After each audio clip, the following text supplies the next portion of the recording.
হওয়ার শিকার হয়েছিল আইনউদ্দিন। বিশ্ববিদ্যালয়, চিটাগং বিশ্ববিদ্যালয়ে গিয়ে তার বন্ধু সহ অপহৃত হয়।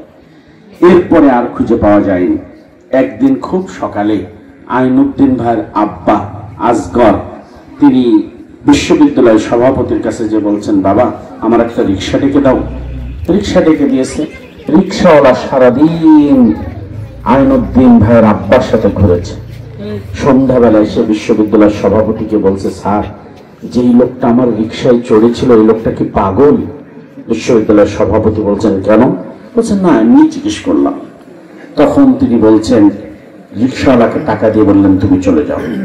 বাবার কাছে গিয়ে আইনউদ্দিন ভাইয়ের আব্বার কাছে যে বলছে, আব্বা সারাদিন কোথায় ছিলেন? আছে আমরা তো কেউ জানি না। আমার মনে হয় ওই বিশ্ববিদ্যালয় পাহাড়ের কোনো গর্তে অথবা পুকুরের কান্দায় অথবা ডোবার কোনো জায়গায় অথবা গাছের কোনো নিচেই আমার আইনউদ্দিনকে ওরা মেরে পুঁতে রেখেছে।